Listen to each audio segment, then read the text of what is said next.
Nós estamos vendo que Tiago está nos dando um chamado a uma vida de coerência com a fé que temos. A sabedoria, de certa forma, é andar coerentemente na fé em Jesus Cristo. E vamos falar a verdade, coerência não é o ponto forte do ser humano, não é mesmo? Por isso essa carta é muito importante.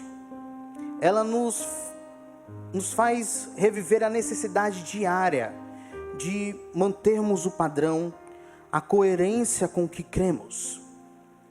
Então, nesse chamado, nesse alerta para vivermos em sabedoria, escolhendo entre a celeste ou a terrena, Tiago expõe uma série de exortações baseadas no contexto real que aqueles irmãos viviam.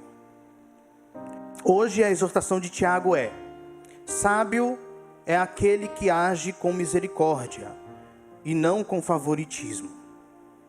E ligando com os versos anteriores, lembrando que o povo estava passando por uma escassez, estava enfrentando a escassez, Tiago afirma que se não tivermos o compromisso do coração em ouvir para obedecer, é porque o nosso coração está comprometido com outra coisa que não é Deus.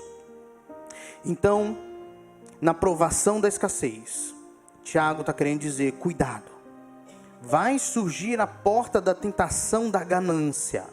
Ela vai tentar captar o seu coração para você se comprometer com ela e não com a sabedoria divina. Vamos ler então Tiago 2, do 1 ao 13. A palavra do Senhor diz assim: meus irmãos, não tenhais a fé em nosso Senhor Jesus Cristo, Senhor da glória, em acepção de pessoas.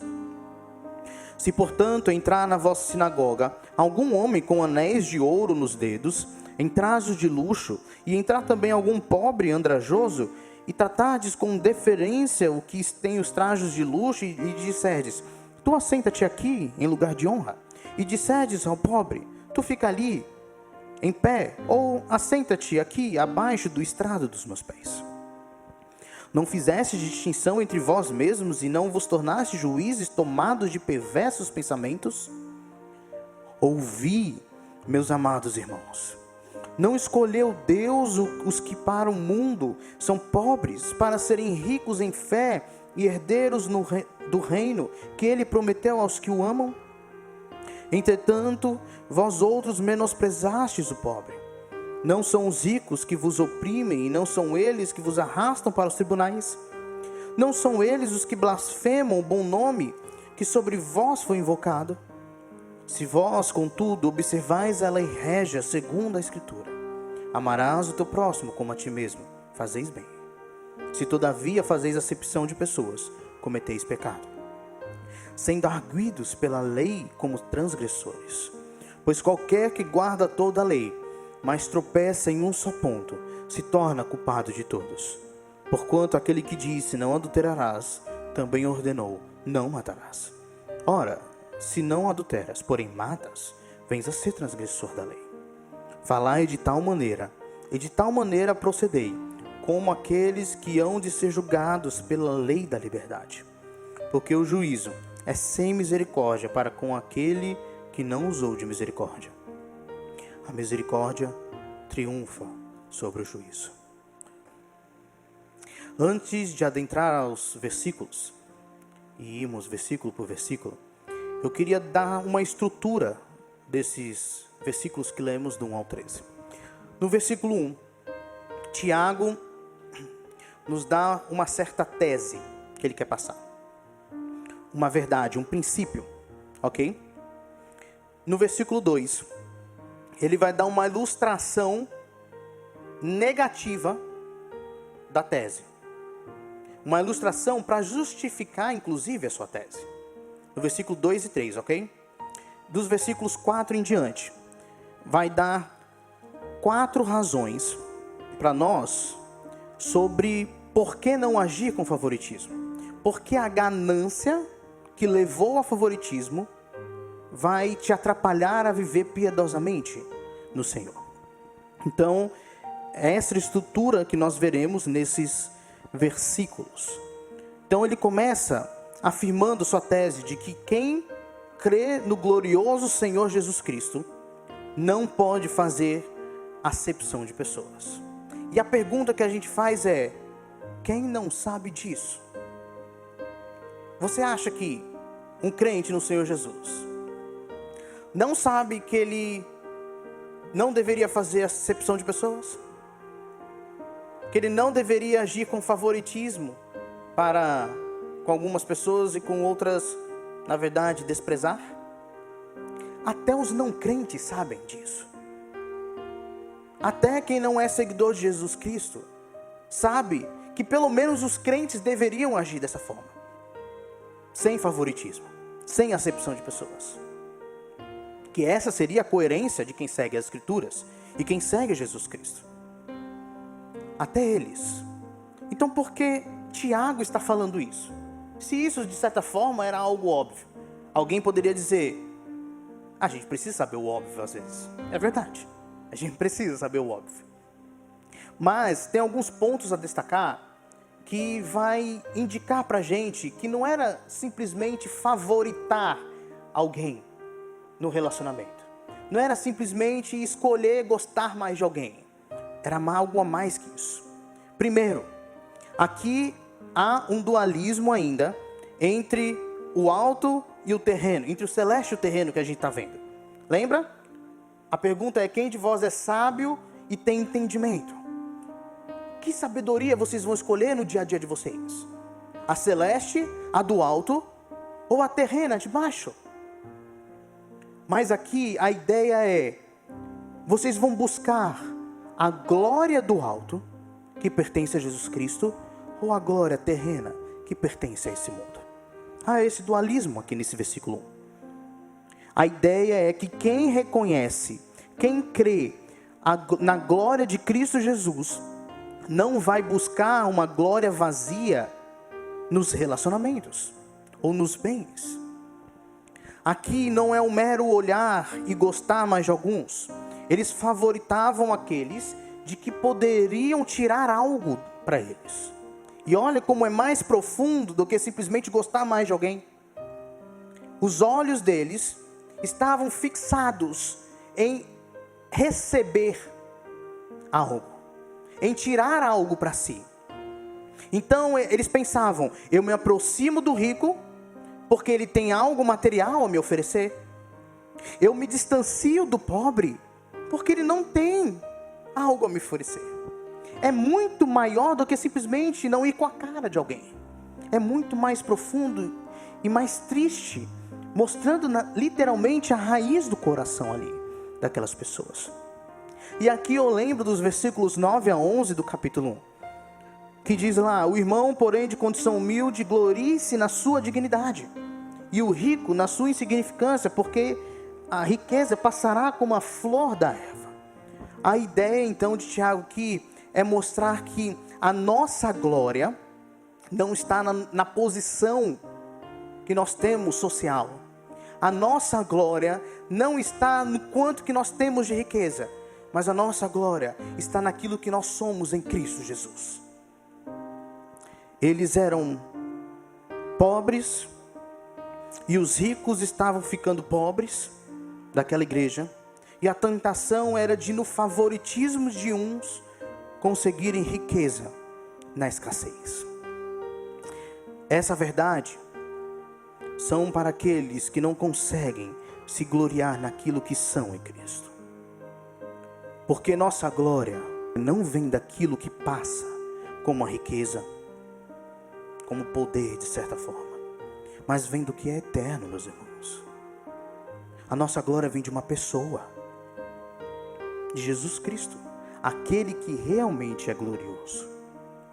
Então, meus irmãos, quando entendemos que Jesus é glorioso e sua glória foi demonstrada em misericórdia para com os pecadores, sendo eles ricos ou pobres, nós passamos a entender que agir com favoritismo, procurando a glória do mundo e se aproximar das pessoas para isso, é justamente não reconhecer a glória de Jesus e, portanto, agir com a sabedoria terrena. E uma aplicação aqui para nós. Eu e você, e todo que crê em Jesus Cristo, deveríamos ser os últimos, ou até mesmo os únicos, a não julgarmos pelas aparências. Porque essa ação vai totalmente contrária à realidade da salvação. A realidade do que significa a salvação.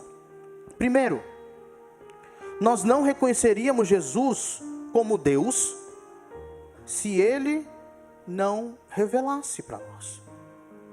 Se julgássemos o Senhor Jesus Cristo só por aparência, nós teríamos tirado o Senhor da palavra. Teríamos ficado só, existia um Jesus Cristo. Se tivéssemos naquela época e julgássemos só pela aparência, provavelmente nós seríamos como aqueles que falaram, crucificam. A ideia é que nós não reconheceríamos Jesus como Deus se Ele não tivesse revelado. Se fosse só por aparência, nós não reconheceríamos. Segundo, porque a ganância ou agir com favoritismo é totalmente contrário à realidade da salvação. Porque a salvação é o maior exemplo de imparcialidade que já existiu e existirá na história da criação. Nós fomos salvos por sermos bons? Foi isso? Estou vendo poucas cabeças mexendo, estou ficando preocupado. Nós fomos salvos porque somos bons? O que seria de nós se Jesus nos julgasse por nossa aparência?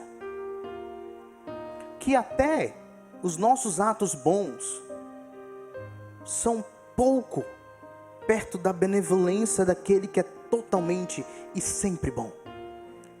A salvação não é por aparência. Graças a Deus. Senão ninguém seria salvo. A salvação é por amor. E o amor não olha a aparência. Por isso, quando agimos julgando pelas aparências, nós estamos indo contra a realidade do que Cristo é.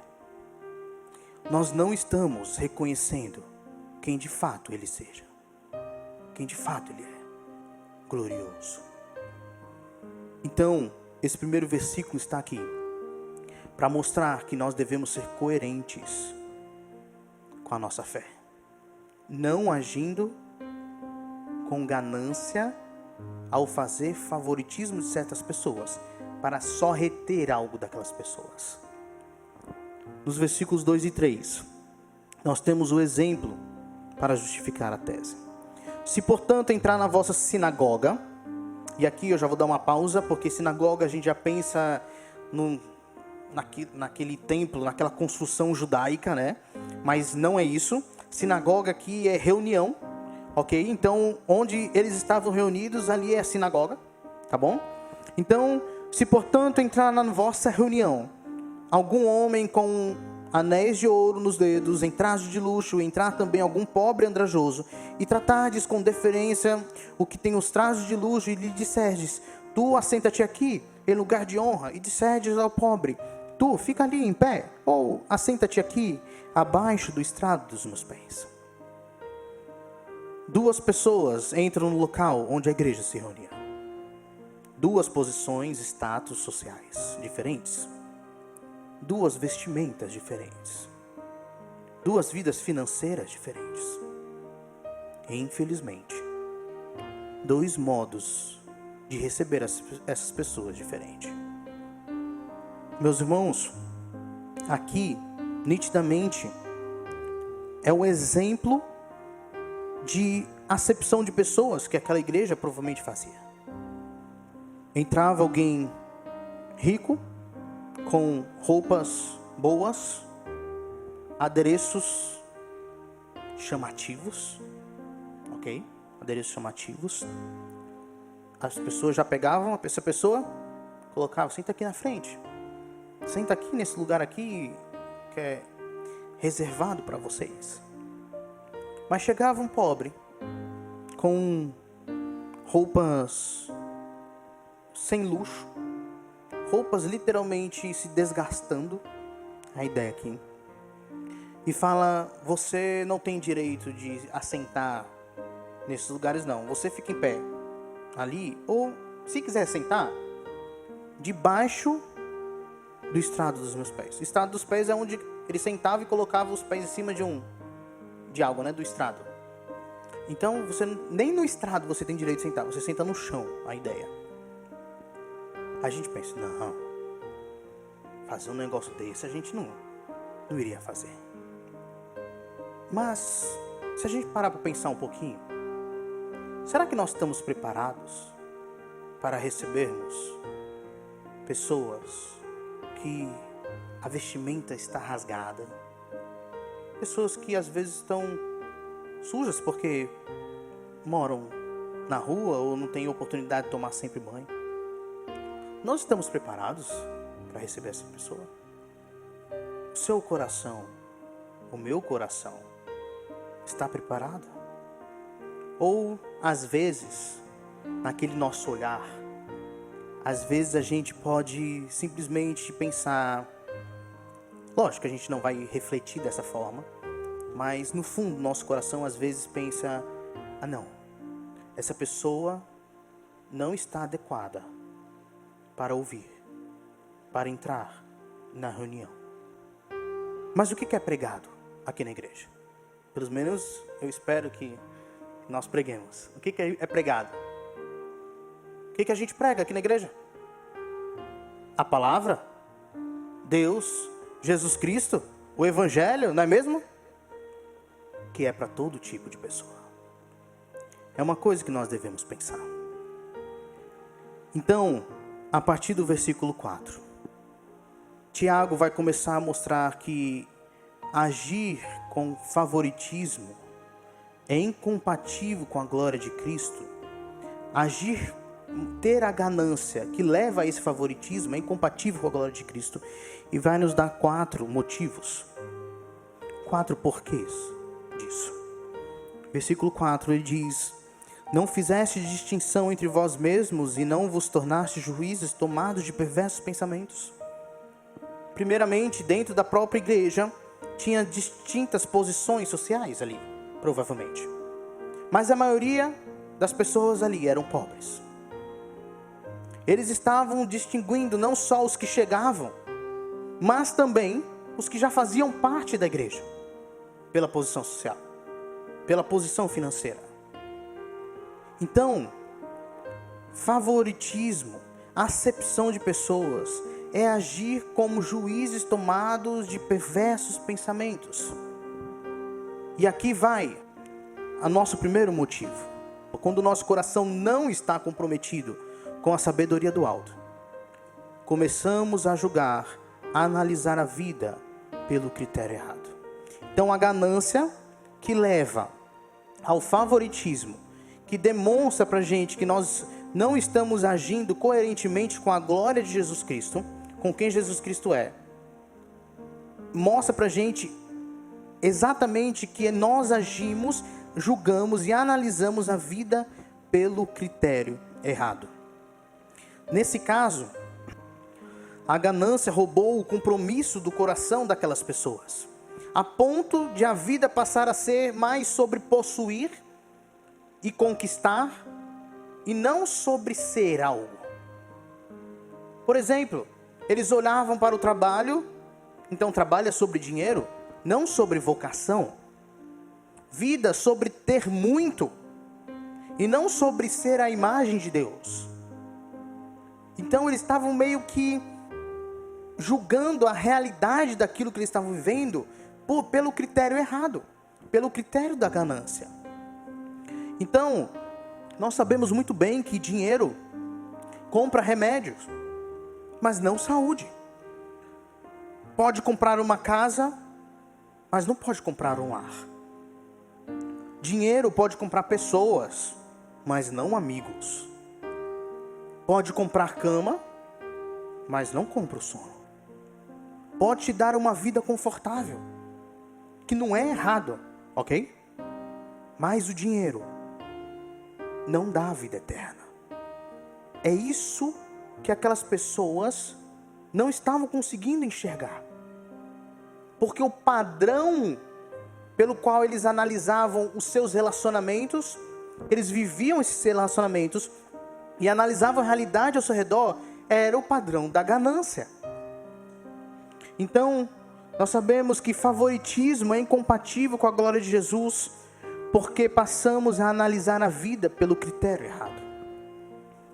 Mas também favoritismo, a ganância é incompatível com a glória de Jesus, porque deixa a nossa leitura da realidade sem lógica. Podemos dizer até que meio estúpida. Olha o que eles estavam fazendo aí, olha os versículos 5 a 7. Ouvi, meus amados irmãos, não escolheu Deus os que para o mundo são pobres, para serem ricos em fé e herdeiros do reino que Ele prometeu aos que o amam? Entretanto, vós outros menosprezastes o pobre. Não são os ricos que vos oprimem, e não são eles que vos arrastam para os tribunais? Não são eles os que blasfemam o bom nome que sobre vós foi invocado? Olha como eles estavam enxergando. Olha como eles estavam vivendo. É como se Tiago virasse e dissesse: vocês não conseguem perceber o que vocês estão fazendo? Vocês querem colocar num pedestal, dar prioridade, agindo com favoritismo com aqueles que vocês acham que pode lhe oferecer mais, de quem vocês podem tirar mais bens. Mas na verdade, tudo o que eles dão é colocar vocês no tribunal. Tudo o que eles estão dando para vocês é a difamação do nome que vocês carregam, cristãos. Então eles não estavam conseguindo perceber o quão estúpido era o favoritismo, quão sem lógica era o favoritismo em relação à fé deles, em relação à realidade que eles viviam. Mas o parâmetro da escolha divina é outro, que está no versículo 5. Deus escolhe os pobres na perspectiva do mundo. Aí alguém pode pensar, então só vai ser salvo quem for pobre. Não. A ideia aqui é, Tiago quer passar algo a mais do que simplesmente dinheiro. Nessa pobreza aqui. A ideia aqui é aqueles que não têm nada para oferecer para Deus. Aqueles que dizem, Senhor, eu não tenho nada para te oferecer. A estes que sabem que nada podem dar a Deus, Deus os faz herdeiros do reino e ricos em fé. Então, pobreza aqui, quando ele diz que Deus escolheu os pobres, é aqueles que não tinham nada para oferecer em troca. Não era, por exemplo, como o jovem rico. Senhor, o que eu faço para herdar o reino, a vida eterna? Cumpra os mandamentos. Isso aí eu já faço, Senhor, desde a minha juventude. Então eu já sei. Vai, vende o que você tem, dê aos pobres. Ele fez? Por que ele não fez? Porque a riqueza para ele era o Senhor da vida dele. Jesus não valia a riqueza que ele tinha. A riqueza não era moeda de troca. Então agir com favoritismo, ganância, é incompatível com o glorioso Jesus Cristo, porque passamos a analisar a vida pelo critério errado, porque deixa a nossa leitura da realidade sem lógica, meio estúpida, e também porque nos faz pecar contra o Rei e o seu reino. Versículos de 8 a 11. Se vós, contudo, observais a lei régia segundo a Escritura, amarás o teu próximo como a ti mesmo, fazeis bem. Se todavia fazeis acepção de pessoas, cometeis pecado, sendo arguidos pela lei como transgressores. Parar por aqui por enquanto. Tiago está querendo dizer que a ganância nos faz pessoas infiéis ao reino, cidadãos infiéis ao reino em que fomos tornados cidadãos. Percebam como uma coisa puxa a outra. O que acontecia e acontece é que quem age assim com ganância nos relacionamentos começa a dar desculpas pelos seus erros, por causa do seu critério errado e da sua leitura sem lógica. Eles estavam vivendo no meio da igreja, participavam das reuniões, ceavam, mas sem amor nos relacionamentos. Nós podemos exemplificar de diversas formas essas desculpas sem lógica de pessoas que não possuem critério correto para analisar a vida. Alguém, por exemplo, chega e diz para essa certa pessoa: será que essa é a maneira sábia de enxergar e viver a vida? Nós não podemos enxergar por essa forma, por meio das escrituras dizendo isso. Aí a pessoa responde assim: mas eu estou dando dízimo. Como se algo que ela faz de correto anulasse aquilo que ele faz de errado. Alguém chega, também pode dizer em amor: meu irmão, tem certeza que é assim que você deve tratar a sua esposa?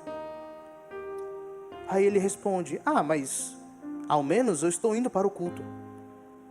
É o tipo de pessoa que faz seleções, escolhe o que pode ou não obedecer, o que quer ou não obedecer. Olha os versículos 10 e 11. Pois qualquer que guarda toda a lei, mas tropeça em um só ponto, se torna culpado de todos. Porquanto aquele que disse: não adulterarás, também ordenou: não matarás. Ora, se não adulteras, porém matas, vens a ser transgressor da lei. O ser humano, quando está em pecado, neste caso aqui, a ganância que leva ao partidarismo, o problema é querer se passar como se tivesse comprometido com o Senhor, porque está fazendo algumas coisinhas, alguns rituais religiosos, como se ele tivesse comprometido com o Senhor, com o reino, mas não está. Porque no reino, não há espaço para os seus cidadãos fazerem uma seletividade ética do que vai querer cumprir e do que não vai querer cumprir. Não tem espaço no reino de Deus para a gente escolher o que é ético e o que não é. Nós não escolhemos. Nós externalizamos aquilo que nós temos na palavra, aquilo que nos foi revelado. Essa é uma das formas mais sutis de idolatria. Quando eu escolho o que obedecer. Eu vou obedecer na igreja servindo, claro, mas vou sonegar os impostos. Eu vou ali tocar lá na frente, vou, mas lá em casa eu mando, eu sou autoritário e ninguém vai falar comigo de uma forma que eu não gosto. Meus irmãos, Tiago, em contraposição, afirma: quem deu a lei X, também deu a lei Y, e é a mesma pessoa que está por trás de toda a lei. É a mesma pessoa para quem a lei aponta. Nós obedecemos a essa pessoa, Jesus Cristo, ou desobedecemos também a essa pessoa, Jesus Cristo. Não importa qual mandamento nós estejamos quebrando. O favoritismo, resultado da ganância. Na ganância, no que o outro pode oferecer, é o oposto a ame ao próximo como a ti mesmo. Logo, também é oposto a amar a Deus acima de todas as coisas. Então, o alerta de Tiago aqui é: cuidado com a seleção, com a seletividade do que vai querer obedecer. Nós não temos escolha a não ser obedecer ao Rei integralmente, totalmente. Por último, que a ganância que leva ao favoritismo mostra para nós de incompatibilidade com o glorioso Jesus Cristo é que essa ganância cega para o fato de que um dia teremos que prestar contas pela forma que vivemos a vida. Cega para o fato de que um dia nós prestaremos contas pela forma que nós vivemos em vida. Olha os versículos 12 e 13. Falai de tal maneira, e de tal maneira procedei como aqueles que hão de ser julgados pela lei da liberdade. Porque o juízo é sem misericórdia para com aquele que não usou de misericórdia. A misericórdia triunfa sobre o juízo. Eu falarei mais sobre isso na próxima pregação. Mas haverá sim um tribunal para o crente. E não tem a ver só com galardão. Não é só o galardão. Envolve. Mas lá no final, o papel das obras não será, por exemplo, de salvação, porque a salvação é pela fé em Jesus Cristo. O papel das obras vai ser atestar se de fato a tua fé foi verídica e real. Porque a fé real não só fala, não é só da boca para fora. A fé, ela gera frutos. Gera frutos, que a gente vai ver a partir do versículo 14. O problema da ganância, então, é que ela faz viver tanto para o aqui e para o agora, tanto para o presente. A pessoa fica tão fixada no aqui e agora, que a pessoa esquece que a eternidade está logo ali, pronta para dizer como realmente vivemos no presente, mostrando que o dinheiro passa, que o que se tanto quer vai ficar para trás.